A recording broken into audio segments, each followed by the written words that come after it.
He is shocking everyone after quite a remarkable performance from a young stud that's been trying to make the 53-man roster. We have a lot to talk about from the preseason loss, but preseason finale against the Bills, 23-19. But this guy really was the standout and kind of stole the show regardless. I'm Sebastian with Buccaneers Digest. Welcome back, guys. I was at the game last night watching everything happen live, all the fireworks, and some interesting things went down last night that we'll talk about. Make sure to subscribe, though. 95% of y'all are not subscribed, but that's okay. You just got to hit the bell, hit the button, and join the Bucs Digest. Here we go. We're going to be talking about the one, the only fabulous performance from Tez Johnson, the 7th-round rookie from this past year. He really made an impact last night. That was a huge night that he needed because he did not participate in the first preseason game against the Titans due to hamstring tightness. And then now he had a okay game against the Steelers. Nothing really worth noting from that. But this game, it was the Tezmania show, and that's kind of his nickname that he's kind of taken on, which I think is pretty awesome. But Tez Johnson had a really special night and had a lot to prove. A lot of people saw Tez as a sneaky pick from the 7th round because he is a small player. That's why he went so late. But he's elusive. He has great hands. He's very quick and agile, and just he has a great feel for the game. So considering all this that he has at his disposal, it's just that his size was really the only thing. I mean, he's like working right now at 160 pounds, which is really small for an NFL player, probably the smallest in the NFL. But he really made his case last night when it made it very likely to make the 53-man roster, as roster cuts have already begun, as we know with the Shiloh news, which we will talk about in another video. But overall, Tez's performance, which had 8 targets for 8 catches, was really just something to behold, and a touchdown to beat with a flip afterwards that really got the stadium roaring, and it was a really exciting moment. I tried to get it on camera. I filmed the play, but then someone stood up in front of me and blocked like basically everything, like the touchdown catch and the flip. I only saw the aftermath, which was like, it was so frustrating. But anyway, I mean, still a really remarkable performance from a young stud who only had one half to play. But really, we could all tell by the end that once he had done his performance and they took him off for the second half, we knew basically that was all we needed to see, and that he's probably going to make the roster. Kyle Trask himself also had a solid night. Nothing really anything too spectacular, about 120 yards. But overall, like, he played bad in that Week 2 game against the Steelers. He had a whole half to work with this time around, but he wasn't playing with the starters once again. But that's okay. No starters were really playing. This is about a prove-it game. Bridgewater did not play, obviously, because he had an illness, so he was just not able to go. Things are shaping up now with Trask's strong performance that he's probably going to end up being QB2, with Bridgewater either staying on the 53-man roster as QB3 or on the practice squad. We'll see how that all shakes out, because if you keep him on the practice squad, then you could bring him up if you ever feel like, okay, we're worried about, Baker goes down. I don't know if Trask can handle going up against the Eagles or, the Bills or something like that. Let's bring in a more experienced veteran. So we'll see how that goes. But for now, what it seems like it's going to be with Trask showing, okay, I can play with the backups. I can still perform well. That he'll be the QB2 and he'll be making the roster. And I'm happy about that. I'm happy that he was able to bounce back and have a solid game. And better game, honestly, than most people might give him credit for, because there were a lot of people who were, a bit frustrated in the crowd, I could tell.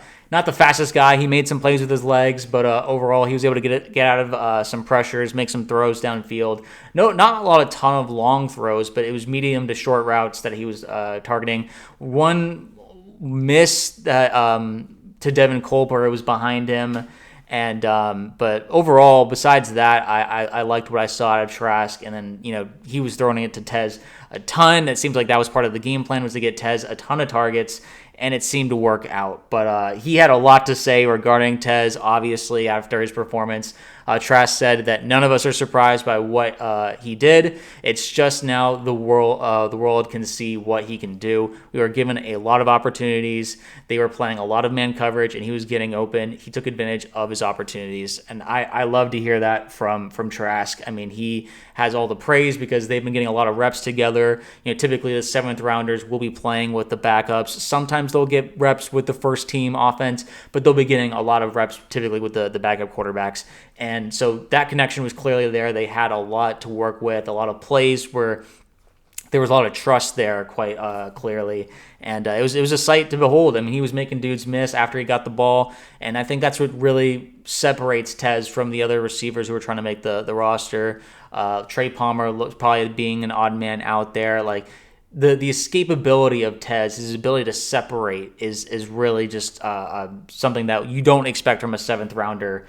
Going into the NFL, which I thought was pretty cool.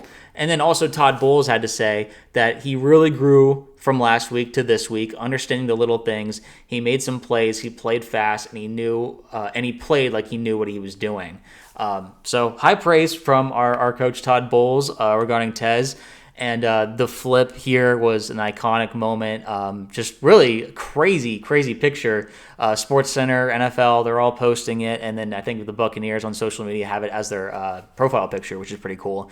So anyway, I'm really happy for him. Obviously, you could tell he was really pumped after that touchdown pass. It was like the 1 yard fade that typically Mike Evans gets.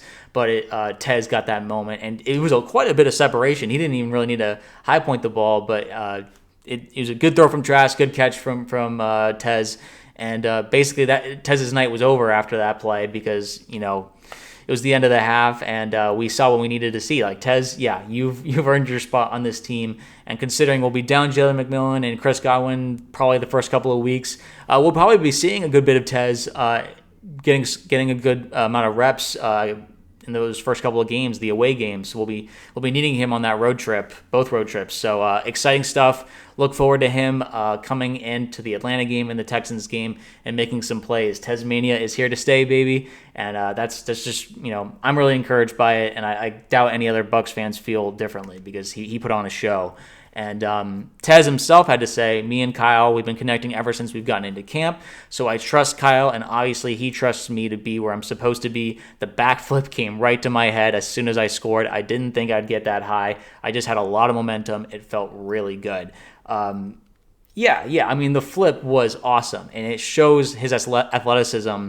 I mean, like O'Keefe, who's like right next to him on the right of that picture, like there's another angle where his like face is like, his jaw is dropped because he can't believe how high he got. Because he is a small player, and I don't mean that in a bad way. It's just that it is surprising how athletic, how high he can jump, how his catch radius is, where like he can find the ball in a bunch of different areas.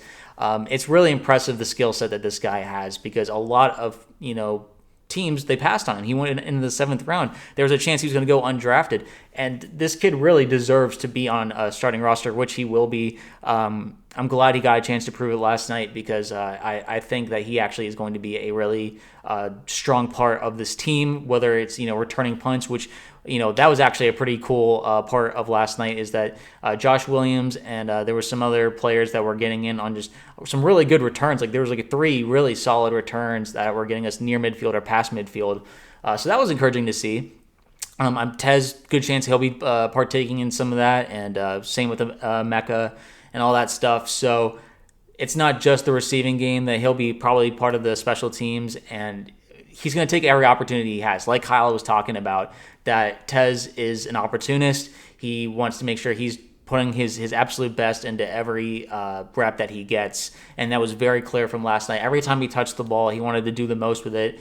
And his speediness, he's just an exciting player. He's like Bucky Irving, like quick legs, can really make guys miss. He doesn't want to get tackled with whoever's first gets the tackle attempt on him. He wants to make guys miss, and I think that's really cool. That there's that game part of him that's like, no, I'm I'm going to try and make a play whenever the ball is in my hands, and you just got to respect it. He like a lot of trust, from other players going into him. They want to block for him, and Tez, it doesn't, maybe blocking might not be his best thing because of his size, but that doesn't matter because playmakers are a huge part of this offense. It was a huge part of last year's offense. I mean, blocking obviously was a huge part of that too, but when guys are tired, when Bucky Irving is tired, when Emeka is tired, when we have guys who are like won't be able to, feels like they can't give their all into a jet sweep or something, we can rely on Tez Johnson to really give us some a boost, some excitement, and like maybe some momentum that the team is needing when we're maybe down, when it feels like the offense is slowing down. We have a player like this that there's probably not going to be a ton of tape on for teams, and that they're not really expecting a lot out of. He comes in, gives us like a 30-yard play or something, and now like the defense is reeling, and we use that to keep the defense on their heels. So he's a secret weapon here. Make sure like teams won't be looking for him until they find out, like, once he makes that 30-yard play, people are like, wait a second, where did this guy come from? It's like a Sean Tucker sometimes when you're like, this guy is like a really useful asset, and he seems to be really, beloved by the teammates. He's Bo Nix's adopted brother, for those who didn't know. So Broncos fans maybe would have been bummed that he didn't end up on the Broncos, but overall, I'm happy he's a Buccaneer, and especially with the wide receiver depth that we have, it's impressive that a 7th rounder is making the impact that he is right now, and I'm just really happy to see it. And then lastly, Scott Reynolds from Pewter Report said his explosive first half was nothing new. Johnson has had dominant practices on occasion in training camp where he will catch 10 out of 12 passes in 11-on-11 sessions, 11-on-11 being, because sometimes they'll be doing 7-on-7s, 5-on-5s, but 11-on-11 is like a fully simulated, like a game time thing where you're doing a full 11 players on offense, full 11 players on defense. So when he's dominating in those settings, it's not like an accident. He is taking advantage of a real football setting and play, and that's just really... So the Bucs players and Bucs coaches are probably not too surprised by this, but to see it in a game format when we're in a preseason game facing another team and he's still dominating, that's a very encouraging sign that he will be able to do this in the regular season as well. So that's just another thing that, Bucs beat reporters, coaches, all these guys, they see what we saw last night. You'll hear, whispers of like, oh, I think Tez is pretty good, but it's not a guaranteed thing. We're pretty sure, we'll see pictures. Maybe someone will have like a really grainy video of Tez making a really cool play in practice, but it's not like it is on the big stage where, in practice, they're not really going full speed. And in preseason, they're not really going full speed either, but it's still more like a higher amount of competition than it is with the practice with the Bucs or even joint practice. The highest form of competition in preseason, in training camp, is a preseason game because people are trying to earn their jobs. A lot of guys are going full throttle. Maybe not the starters or anything like that or the second stringers, but the third and fourth stringers who are trying to make a roster, they're going as hard as they can. And Tez was really showing out. So I was really impressed. A lot of people were impressed, obviously. And he will be a secret weapon for us. And, going into the beginning of the season, like we talked about, Emeka and Tez, 2 rookies from this rookie class, are going to be huge pieces that we need on this offense to really stand out, show out, because defensively we're a bit banged up in the secondary. So we'll be probably getting a couple of shootouts with the Falcons and with the Texans. I mean, those are 2 offenses that have a high ceiling, especially with the Texans with C.J. Stroud. So it's important for us to have our weapons ready to go. Running game I expect to be strong. Wirfs was also not on crutches. People saw on the sidelines that he was walking around pretty normally. I mean, he still has like a brace on his leg, but overall he's not using the crutches anymore. Really positive sign. Some people are predicting he might be back as early as week 2. Don't want to get our hopes up, but maybe even week 3. We'll see around there. They did not put them on the PUP list for a reason, him and Godwin. So it'd be nice to see them even come back before week 4's game with the Eagles. Because that's going to be the ultimate test during that first month of the season. But Tez Johnson, Emeka, they hope to be fully healthy for those games and ready to go. And I can't wait to see what these guys are capable of. I'm sure the Bucs fans are ready for the regular season. The preseason is done, and the offense is going to be cooking. We've got so much to work with. Even with Jalen McMillan out, even with Chris Godwin out, Mike Evans is looking primed. We've been hearing nothing but praise from his training camp and joint practices. He's been showing out. So this receiver room, we're deep. It's special. This is a special group, and Mike Evans said so early, like especially after minicamp. He said that this could be the best receiver room that I've ever been a part of. And we're talking about a room that once had Gronkowski, Cameron Brate, Antonio Brown, Chris Godwin, all those guys. It's a special group, and I really appreciate how they've constructed this roster so that we're ready for when a guy goes down, like Jalen McMillan. We've got Tez Johnson and Mecca right here, waiting, loaded, and ready to go. And so let me know down below, what are you excited about? Did Tez impress you as much as he did me and other Beats reporters? Are you worried about Tez's size, or do you think that his playmaking skills are good enough where that won't matter, that you think that overall he is still ready for the big stage, that he has the competitiveness to make it work? Or do you think that we shouldn't expect too much from him? We should, maybe throw him in a couple of plays, but not really expect a lot. Just tell me your expectations in the comments below, and be excited, guys, because roster cuts are coming up, which aren't the greatest thing in the world, but we're formulating the team that we'll be rooting for this entire 2025 season. The 53-man roster will be finalized by Tuesday, so by then we'll know the guys going into the Atlanta game and that's a crucial game one, away in Atlanta. We'll be trying to take an early 1-0 lead against the Falcons, who at this point right now are the main threat to the Bucs for the NFC South crown. We're trying to go for a 5th straight division title, which has never been done in NFC South history.